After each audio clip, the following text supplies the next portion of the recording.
ஐயாவோட காலங்கள் பார்த்தீங்கன்னா 1836. இவரோட சொந்த ஊர் பார்த்தீங்கன்னா கீழா கீழாத்தூர்னு சொல்லிட்டு மதுரைக்கு பக்கத்தில் சொந்த கிராமம் வருது. இவரோட அப்பா பேர் வந்து சபாபதி, அம்மா பேர் வந்து மீனாட்சி. இவரோட ஐயாவோட தட்சிணாமூர்த்தியோட இயற்பெயர் வந்து அவர் குழந்தைல வச்ச பேர் வந்து பார்த்தீங்கன்னா அருணாச்சலம். அவருக்கு அவர் நாளடைவில் சிவனோட பக்தியில் அதிகமானதுனால அவர் என்ன பண்ணுறாங்க, அவருக்கு தட்சிணாமூர்த்தின்னு பேர் வச்சுறாங்க. வச்சுட்டு இவர் வந்து சின்ன வயசுலேயே 12 வயசுலேயே துறையா வெளில வந்துடுறாரு, எதுலையுமே இல்லை.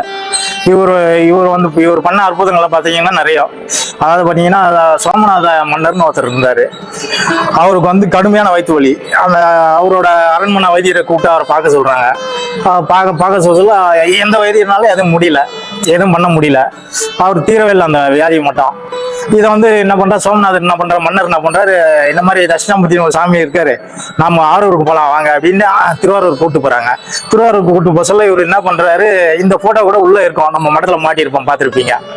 இவர் என்ன பண்றாரு, அந்த என்ன விஷயம்னு கேட்டு அவருக்கு உண்டான அந்த திருநூறு தண்ணியில கலந்து கொடுக்குறாரு. அவருக்கு அவர் கடுமையா இருந்த ஒரு 2 வருஷத்து நோய் வந்து உடனே சரியாயிடுது. அதனால பாத்தீங்கன்னா இவர் என்ன பண்றாரு, சோமநாத சாமி மன்னர் என்ன பண்றாரு, தட்சிணாமூர்த்தி ஐயா கிட்ட சொல்லி இங்க வந்து என் பேர்லயே ஒரு ஆலயம் அமைக்கணும் நீ அப்படின்னு சொல்லிட்டு, இன்னைக்கும் பாத்தீங்கன்னா தட்சிணாமூர்த்தி மடத்துக்கு பின்னாடி சோமநாத சாமிக்கு கோயில் தனியா கோயில் கட்டியிருக்காங்க.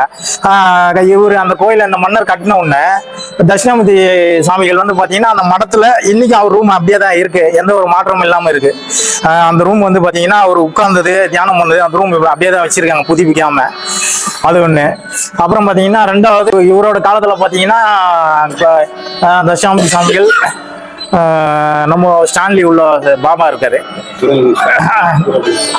அந்த பாபா வள்ளலார், இவங்க 3 பேர் காலமும் ஒண்ணுன்னு சொல்றாங்க. தாத்தா கோவில் எல்லோரும் செல்லமா தாத்தான்னு அழைப்பாங்க. தாத்தா கோவில்ல விசேஷ நாள் பாத்தீங்கன்னா வேலன், பௌர்ணமி, அமாவாசை நீங்க வரலாம். அது மட்டும் இல்ல, இங்க 7 வாரம் 7 விளக்கு ஏற்றி நீங்க பிரார்த்தனை பண்ணீங்கன்னா நீங்க வேண்டியதை நிச்சயமா நிறைவேறுமா. நிறைய பேருக்கு தாத்தா கனவுல வந்து இருக்காரு. இங்க வந்து போனவங்களுக்கு மனசு நிம்மதியா அடைஞ்சிருக்கு. இங்க பரிகாரம்லாம் எதுவும் இல்லை, நீங்க மனசு உருகி பிரார்த்தனை பண்ணாலே உங்க வேண்டுதல் எல்லாமே நிறைவேறும்.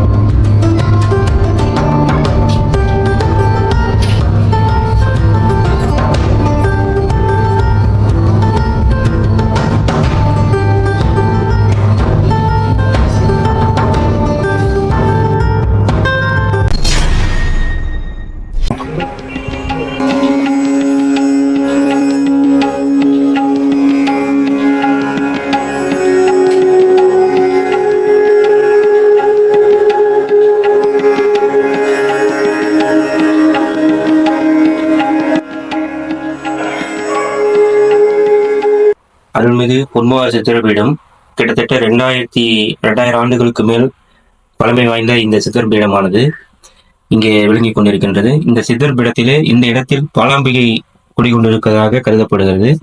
அது மட்டுமல்லாமல் இந்த இடத்திலே சித்தர்பீடம் கண்டுபிடிக்கப்பட்ட போது முதலிலே இங்கேதான் விளக்கேற்றி வழிபாடுகள் துவங்கப்பட்டது. ஏனென்று கேட்டால் இந்த பீடத்தை சுற்றிலும் பாம்புகளும் மற்ற விஷ சந்துகளும் இங்கே நடமாடிக்கொண்டிருந்ததாக பார்த்தவர்கள் சொல்கிறார்கள்.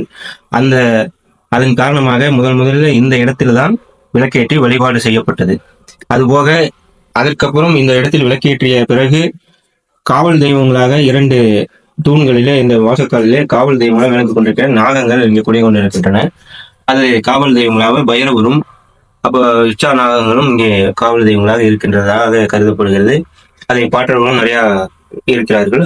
என்னென்ன வேண்டுமோ 100% எல்லாம் நடக்கும். என்ன வேணுமோ அது பூரா நடக்கும். கல்யாணம், அதாவது வேலை கிடைக்கிற வேலை, படிப்பு, ஞான அறிவு எல்லாம் கொடுக்க ஒரு சக்தி. அவ்வளோ சக்தி வாய்ந்த சித்த சக்தி. நான் இந்த ஊர் கிடையாது, நான் திருச்சியில் கல்வித்துறையிலிருந்து ரிட்டையர்ட் ஆகி ரிட்டையர்டாக இங்கே வந்து இருக்கேன் நான். இந்த சித்தர்கிட்ட வந்த பிறகு எல்லாமே நல்லா நடந்துட்டு இருக்கு. எல்லா மக்களும் நல்லா இருப்பாங்க. என்ன வேண்டாலும் 100% ஐயா கொடுப்பார். வாரி வளம் கூட சக்தி படைத்தவர்.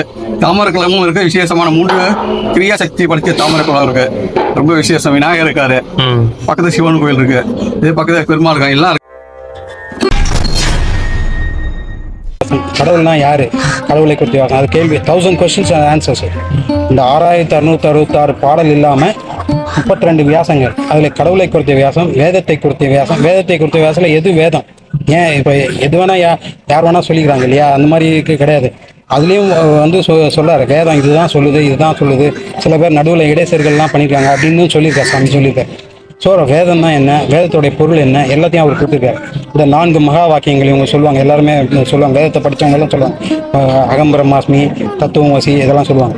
ஸோ அந்த 4 மகா வாக்கியத்துக்கும் விளக்கம் கொடுத்துருக்காரு. சுப்பிரமணியன்னா என்ன, சுப்பிரமணியத்துக்கு ஏன் இத்தனை வடிவம், அதில் வந்து ஆகமத்துடைய சாரம் மொத்தம் அதில் கொடுத்துருக்காரு.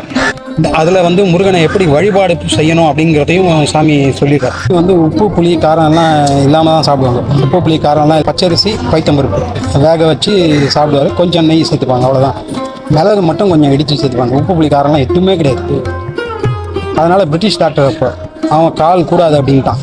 இந்த வயசாகி போச்சு, 75 வயசு ஆயிடுச்சு, இனிமேட்லாம் கூடாது எலும்பு வந்து. அது இல்லாமல் இந்த மாதிரி உணவு இல்லை. முருகன் அருளால் வேல் வந்து தாங்கி சேர்த்துது. அதனால் மயூரவான சேனவிழா இன்னைக்கு நடத்துவோம், இது உண்டு. அப்புறம் வந்து முருகன் காட்சி தான் பக்கத்துலேயே பெட்டில் படுத்துன்னு 2 பெரிய மயில் காட்சி மயில் காட்சி கொடுத்தது. இதெல்லாம் நடந்தது இறை அருள்னால தான் நடந்தது. அப்போ அவருடைய சீடர் வந்து இவரும் சுப்பிரமணியதாசரும் கூட இன்னும் 2 பேர். அவங்களும் அவங்க வீட்டில் உட்காந்து சண்முகோசம் ஓதுறாங்க. அவங்களுக்கு இந்த காட்சி கிடைக்குது. சாமிக்கு வந்து எறும்பு கூடுறதும் முருகன் வந்து படுத்துருக்கிறதும் அவருக்கு கூட இருந்த அவங்களுக்கும் கிடைக்குது. ஸோ அதனால் சண்முகோசோட மகிமை அது நிறைய பேர். ஐயாவுடைய தூண்டுதல் பேர் தான் நான் வந்து இப்போ ரொம்ப வந்து இதாக இருக்கேன். எனக்கு சில மாற்றங்கள்லாம் உண்டாயிருக்கு. ஐயா சொல்கிறபடி நான் இப்போ வழி நடத்தி போய்க்கிருக்கேன். என் பேர் குணசேகர். பொதுவாக என்னை குணான்னு தான் கூப்பிடுவாங்க. நான் ஒரு 20 வருட காலத்துக்கு மேலே வந்துட்டுருக்கேன். முள் மேலே முள் நின்னா தான் சாப்பிடுவார். 12 மணிக்கு முள் ஒதுங்கிச்சுன்னா கூட சாப்பிட மாட்டார். முள் மேலே முள் நின்னா தான் சாப்பிடுவார். அந்த டைம் வந்து தள்ளிடுச்சுன்னா பின்னாடி சாப்பிடுவார். அந்த 12 மணிக்கு தான் சாப்பிடுவார். அதுக்கு மேலே 1 நிமிஷம் 5 நிமிஷம் தள்ளிடுச்சுன்னா அது சாப்பாடு உபவாசனை தான், மறுநாள் தான். இதெல்லாம் ஆமாம், அந்த கோட்பாடெலாம் சாமிக்கிட்ட நிறைவாக இருந்திருக்கு. ஆமாம், ரொம்ப ஸ்ட்ரிக்ட்டு. வெள்ளக்காரன் கம்பெனிக்கு 1 நிமிஷம் முன்னாடி ஒன்றா போயிடலாம், 1 நிமிஷம் பின்னாடி போனால் வெள்ளக்காரன் கம்பெனி வெளியே அனுப்பிச்சிடுவான், வெளியே நின்றுடுவான், அன்றைக்கி லீவ் போட சொல்லுவான். அந்த மாதிரி சாமி வந்து ஒரு நெறியில் வந்து பிசங்காமல் தராசு முள் மாதிரியே இருந்திருக்காரு. பாரதம் எல்லா புக்கும் சாமி கண்ணில் படாத புக்கும் கிடையாது, படிக்காத புக்கும் கிடையாது. ஆமாம், அதனால் சாமி கடைசி வரைக்கும் பழனிக்கு போகல, உத்தரவு வரல கடைசி வரைக்கும். ஆமாம், ஏன்னா அந்த காலத்தில் வந்து ஒரு சோலை மாலை பழனி இருக்கும். அதனால் இங்கே சில காரணங்கள்லாம் இங்கே ஆக வேண்டியிருக்காங்க. முருகப்பெருமான் அங்கே வர வேணாம்னு சொல்லி உத்தரவு கொடுத்துட்டார். அப்போ காசில் போய் சாமி வந்து குமரமடம்னு சொல்லியிருக்குது. அந்த குமரமடத்தில் போய் குளிச்சுட்டு வரும்போது அவர் ஊற்றுன மாற்று துணி காணாமல் போயிடும். அப்போ ஒரு தட்டில் ஒரு குழந்தை வடிவத்தில் காவி வேஷ்டி வருது. சாமி காவி வேஷ்டி அதை வாங்கி அதை ஊற்றுறாரு.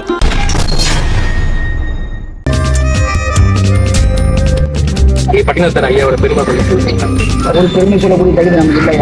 அப்பா என்ன வச்சுன்னா பார்த்தீங்கன்னா, மனிதனாக பிறந்த மகாநாயகி சித்தனாய் சிவனானவர் உடம்பே லிங்கமாக்கினாரு. போன உசுரை திருப்பி கொடுப்பாரு. பெருமாளுக்கே வட்டிக்கு பணம் கொடுத்தவர். இந்த உலகத்தை படைச்சாரு. எங்க ஐயா இருக்கா, சிவபெருமானையும் தூக்கி 16 வருஷம் வளர்த்தவர். யா எவ்வளோ சொல்லிக்கிட்டே போறாயா. ஏன்னா உலகத்துல நேற்று கடன் இல்லாத ஒரு தொழில் நம்ம பாரு, எது கேட்டாலும் கொடுப்பாரு. ஆனா அவர் சொல்ற வார்த்தைகள்லாம் கசப்பா இருக்கையா அந்த பாடலாம். ஆனா மற்றவர் நமக்கு அது இனிப்பா இருக்கு. இந்த திருவூற்றோட மண்ணை பற்றி ஒரு 5 பாடல் சொல்லியிருக்காரு. அவர் பெரிய ஒரு பொடியசோடையா, பூம்புகார் பட்டத்துல நல்லா வாழ்ந்த கை. 5 வயசுல அப்பா இறந்துட்டாரு. அம்மா தான் வளர்த்தை செய்தி கொஞ்சம் பெரிய ஆக்கணும். அதான் சொல்றோம் இல்லையா, அவங்க வாழ்க்கை வர சொல்லக்கூடிய கவிதை நமக்கு இல்லை, சொல்லிக்கிட்டே போலாம் அது யாரோட. ஆனா அவர் சொன்ன பாடல் இருக்கு, அந்த பாடல்லே உன்னுடைய தலைவிதியே இருக்கு.